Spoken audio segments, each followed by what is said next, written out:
Hola a todos, bienvenidos a este segundo vídeo de la asignatura de dinámica de galaxias del tema 3.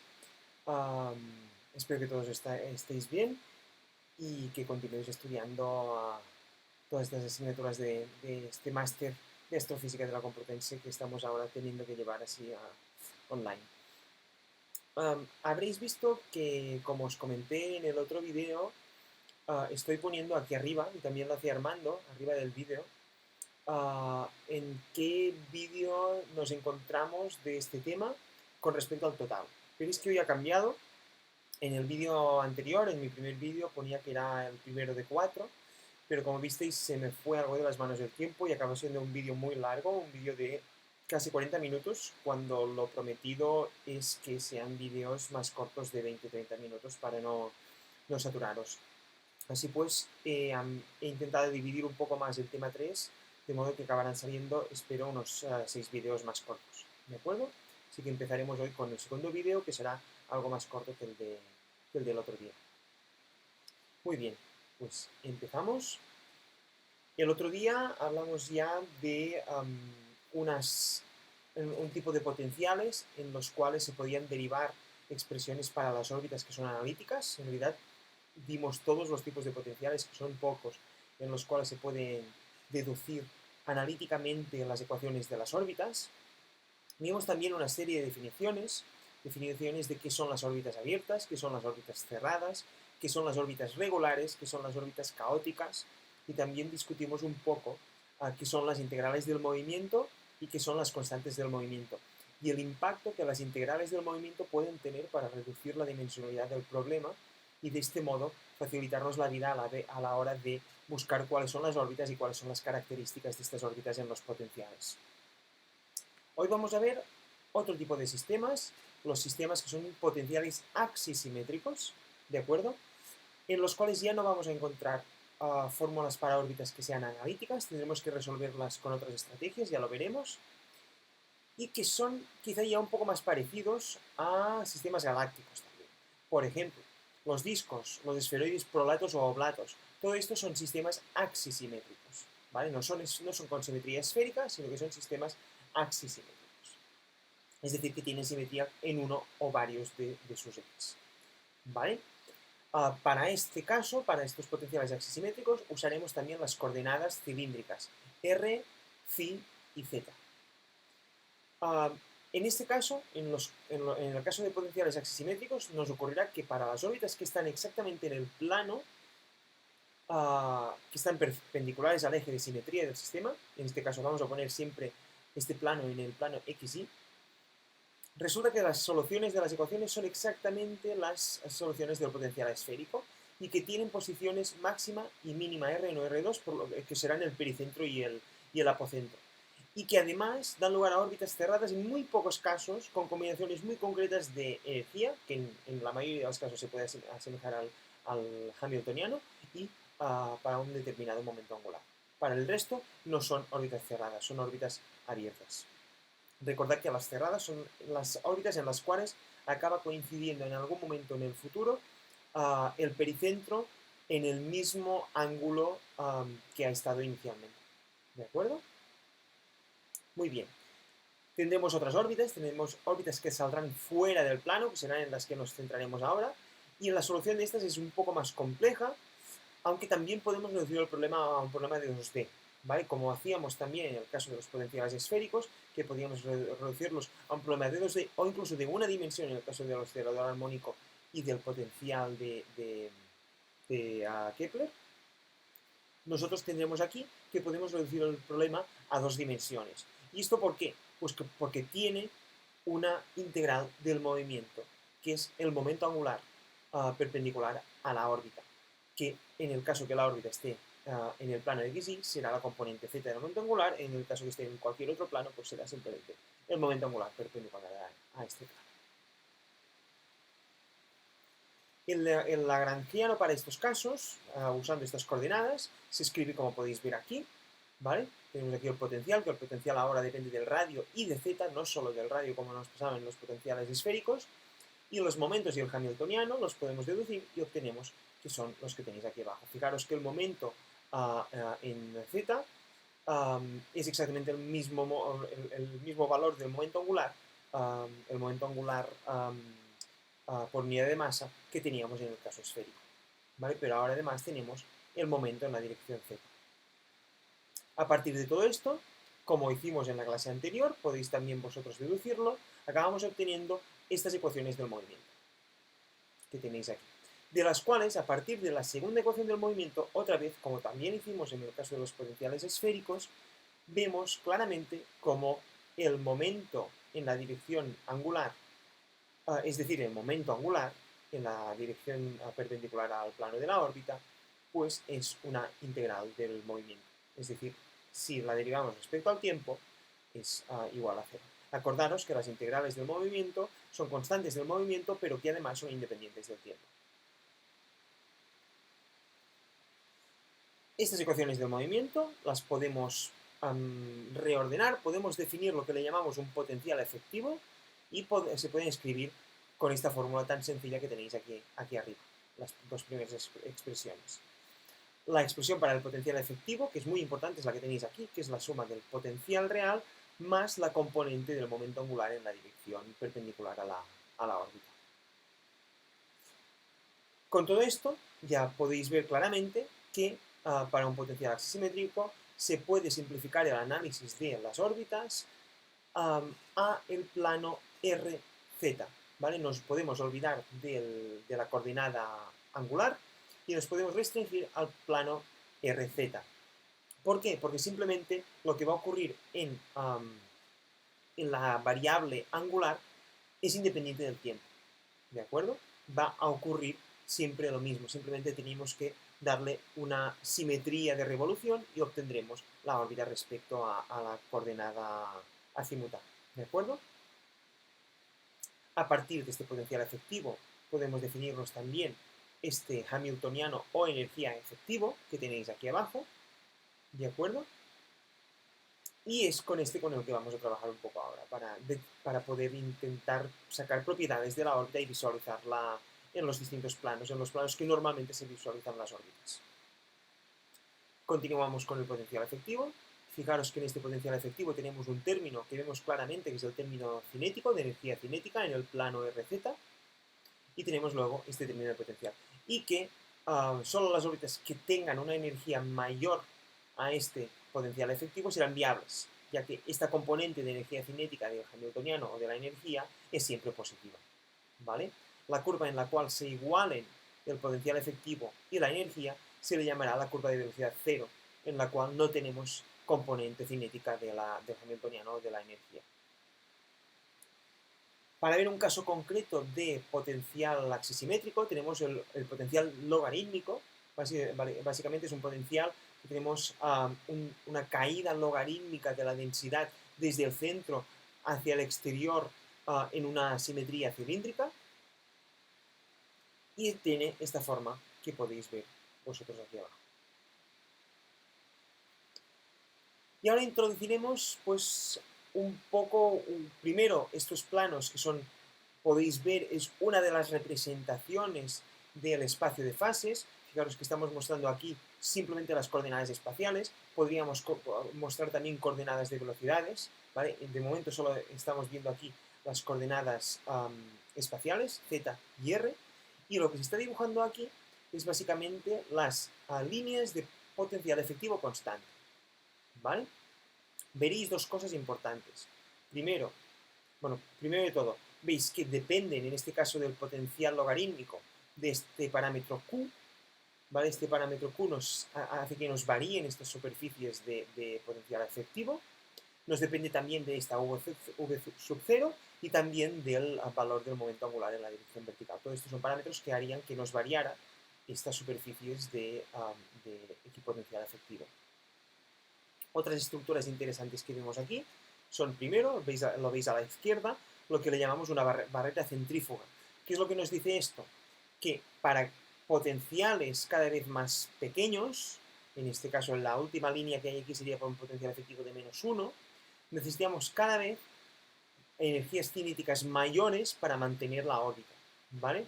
Es decir, cada vez necesitamos velocidades mayores para mantener esta órbita. Y así se nos acumulan las superficies de equipotencial efectivo. ¿De acuerdo? Es la región en donde necesitamos velocidades más altas, es la barrera centrífuga. También fijaros que para el potencial efectivo, a diferencia del potencial gravitatorio habitual, tenemos valores positivos. ¿Por qué tenemos valores positivos? Porque el potencial efectivo no es solo el potencial gravitatorio, sino que tiene los términos del momento angular, ¿vale? Que es lo que nos permite que tengan valores positivos y que el potencial efectivo al infinito no sea cero, como en el caso gravitatorio, sino que tome el valor del término del momento angular.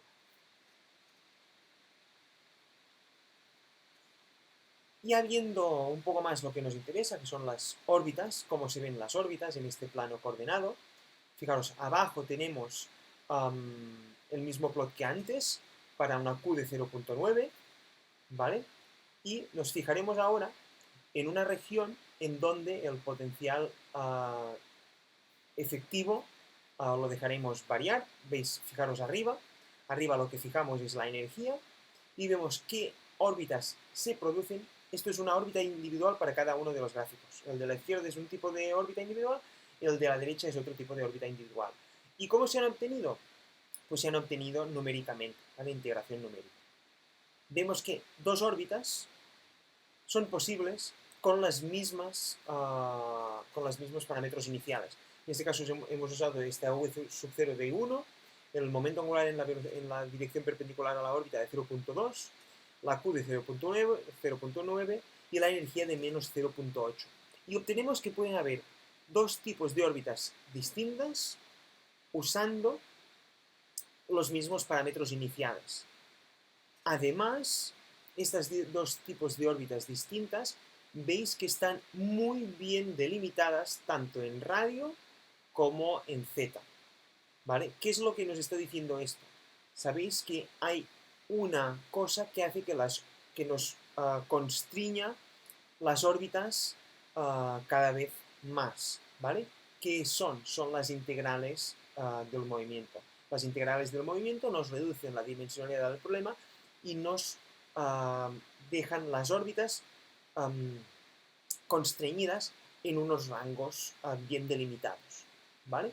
El hecho de que yo pueda obtener órbitas restringidas en rangos distintos con los mismos parámetros iniciales que yo he fijado, indica que hay una integral del movimiento que yo no estoy tomando en cuenta, ¿vale? Que yo debería tenerla en cuenta y que esta integral del movimiento, para valores distintos, nos da distintas limitaciones para la órbita. En estos dos casos que tenéis aquí, pues serán órbitas con una integral del movimiento distinta, por lo cual tienen distintas restricciones para la posición de la órbita, ¿vale? Es importante decir que arriba lo que hemos hecho es estamos fijando la energía, pero lo que dejamos aquí que varíe, obviamente, es la energía cinética y la energía potencial efectiva individualmente, ¿vale? Por esto podéis ver aquí estas líneas, que son estas órbitas proyectadas en el plano RZ, que además nosotros podríamos dibujárnoslas en el plano 3D y veríamos que estas se repiten, esta órbita se repite en todos los ángulos, podríamos hacer una simetría de revolución y veríamos que son órbitas que además de tener este dibujo en el plano RZ, también tienen todo este seguimiento por entorno, todo el entorno del centro de potencial del sistema axisimétrico, ¿de acuerdo? Pues podéis ver que toman distintos valores para el potencial efectivo, por lo cual en el dibujo de abajo pues no tendrían exactamente no seguirían exactamente una línea de estas de potencial efectivo, sino que estarían dentro de una región como la que está delimitada por los puntos que tenéis aquí en rojo, ¿vale? La órbita se movería en valores de potencial efectivo que están dentro de esta región que os indicamos. ¿De acuerdo? Permitidme que vaya una diapositiva para atrás para contaros simplemente una cosa que nos falta contar, porque creo que no la contamos más adelante. No la contamos más adelante. Otra cosa importante, hemos hablado de que hay, todo esto son superficies de potencial efectivo constante. Fijaros que se van cerrando y que llegaría en un momento en que tendríamos un punto en el centro de estas estructuras cerradas que vamos viendo en estos diagramas. El centro sería en realidad un punto en el cual tendríamos el potencial efectivo máximo, ¿vale? Y la velocidad, pues, sería cero. Este sería el punto en el que habría lo que habíamos llamado nosotros en la diapositiva anterior, lo de la curva de velocidad cero. Pero esta curva de velocidad cero, en este plano, se vería como un punto, ¿vale? Que sería en donde el potencial sería máximo, que sería en el centro de estas distribuciones. ¿De acuerdo? Muy bien. Continuemos, pues. Como os he dicho, estas órbitas concretas son las que hemos obtenido de una realización aleatoria y resolviendo numéricamente. Y a pesar de que tienen esta misma LZ, que es una de las integrales del movimiento que nos ha permitido restringir el movimiento en el plano RZ, continúa habiendo unas restricciones que hacen que cambien la región en donde se pueden producir las órbitas. Esta nueva integral del movimiento, que puede ser a veces sencilla de encontrar y a veces muy complicada de encontrar, es la que le llamamos la I3, que es también es una integral aislante. ¿Os acordáis que dijimos que había de no aislantes y de aislantes? También es aislante, porque nos aísla la región en donde se puede mover la órbita. Y en este caso, si nos fijamos en la variación del módulo total del momento angular, vemos que varía muy poco con el tiempo, por mucho tiempo que dejamos que pase. Luego lo que vemos es que en este caso, en el caso de un potencial logarítmico, esta I3 es el módulo del momento angular. ¿De acuerdo? Muy bien. Para el tipo de potenciales que estábamos hablando ahora, hemos visto que simplemente con el plano RZ ya podíamos definir bien la órbita. Esto quiere decir que el espacio de fase será un espacio de 4 dimensiones. Acordaos que tenemos dos integrales del movimiento, nos reduce a este plano de 4D. Luego tenemos que el plano del espacio de fase será RZ y los momentos en R y en Z. ¿De acuerdo? Para visualizar todo esto, lo que se suele hacer es usar una cosa que se llaman las superficies de corte o los planos de Poincaré, ¿vale? Estas superficies de corte son las que obtenemos si intentamos dibujar una órbita en un plano, por ejemplo, el plano R, momento de R, o en el plano Z, momento de Z, para en los momentos en que Z o R sea cero y que sus momentos sean mayores que cero, ¿vale? Esto se puede hacer, ya os digo, o para el caso de tomar cuando la órbita pasa por el plano z igual a 0 y mostrarlo como un punto en el plano r, momento de r, o cuando la órbita pasa por el plano de r igual a 0 y dibujarlo en el plano z p sub z, ¿vale?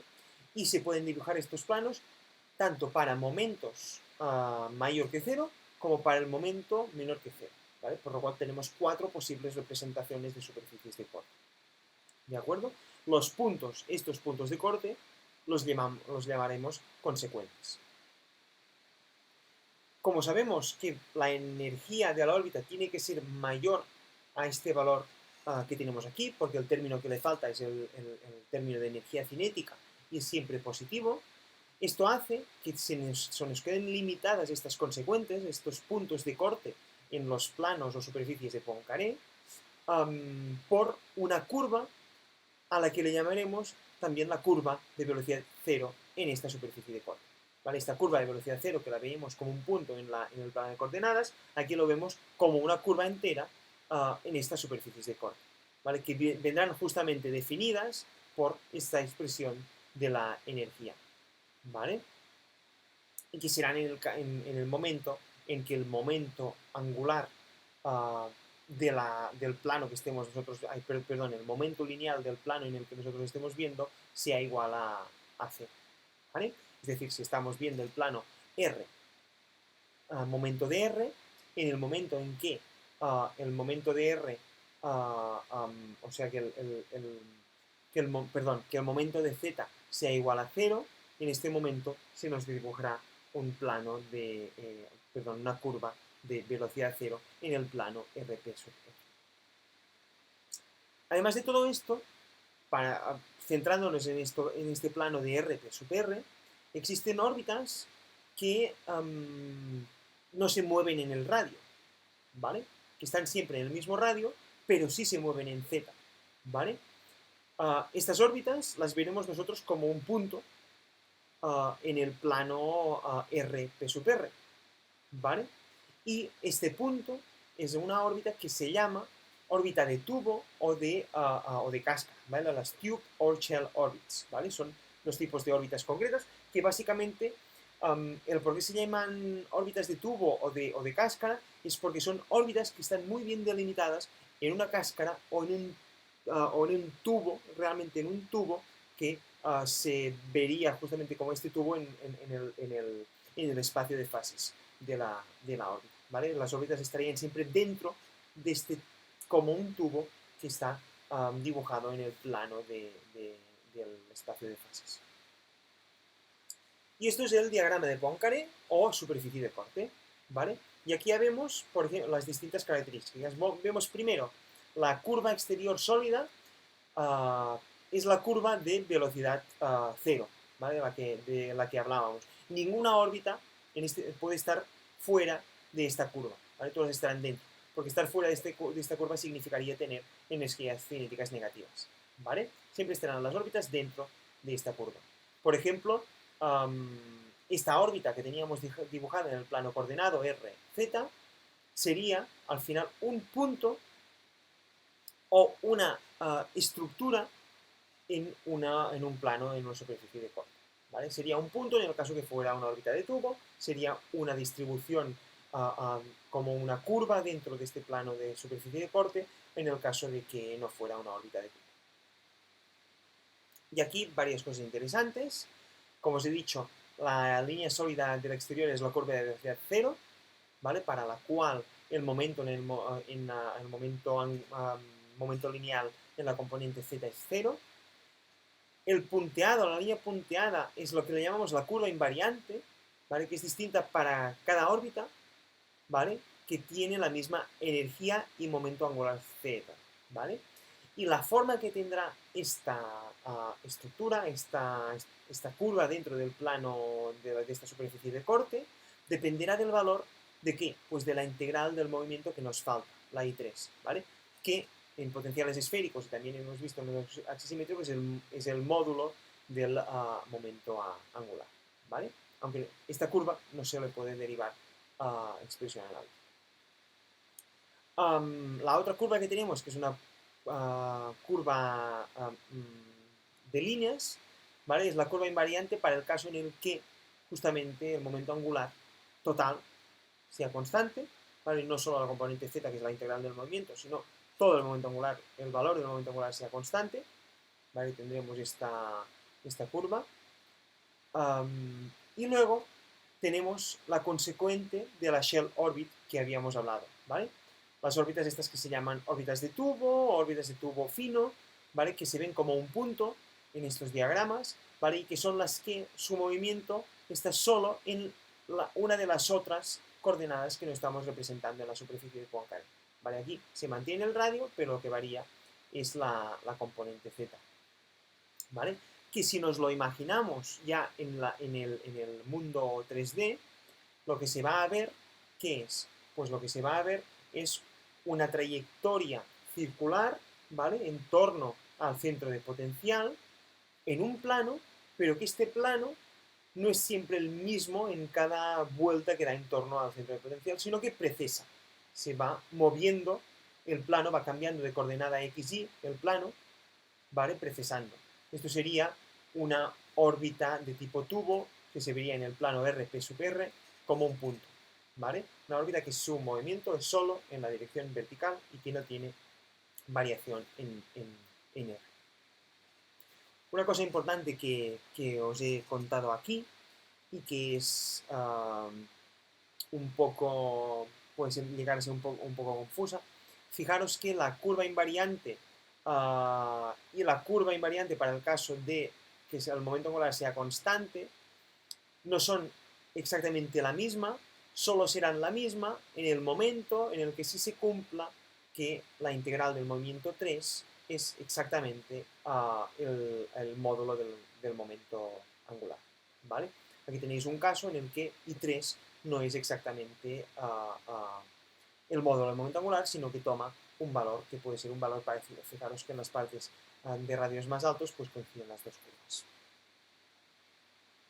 Y con esto terminamos. Os digo, toda esta parte de las superficies de Poincaré es una parte muy interesante, se usa muchísimo cuando se hacen estudios de órbitas, estudios de brazos espirales, cuando se estudia también el potencial de barra, potencial de bulbo. Todo esto es muy interesante ver estas superficies de Poincaré, superficies de corte, porque aquí también, y lo veremos más adelante, todo lo que son órbitas que nosotros consideramos órbitas regulares, órbitas no caóticas, se ven en estos diagramas como estas curvas tan bonitas que se pueden representar en este diagrama. Mientras que las regiones que les llamamos regiones caóticas, os acordaréis que las regiones caóticas lo que tendían a hacer es, como no se repetía en ningún momento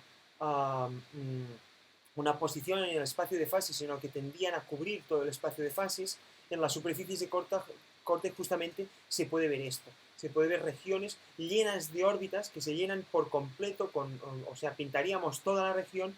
Estas regiones que quedan completamente pintadas cuando pintas un montón de órbitas o todas las órbitas que puedes hacer de una forma numérica, pues se acaban llenando, ¿vale? Las regiones que están llenas de puntos de órbitas, que no siguen ninguna estructura, ninguna curva en este plano de Poincaré, son las regiones caóticas, que suelen estar constreñidas por curvas de órbitas regulares, ¿vale? Esto lo veremos más adelante, pero que os quede claro que los diagramas de Poincaré pues tienen mucha utilidad para el estudio orbital.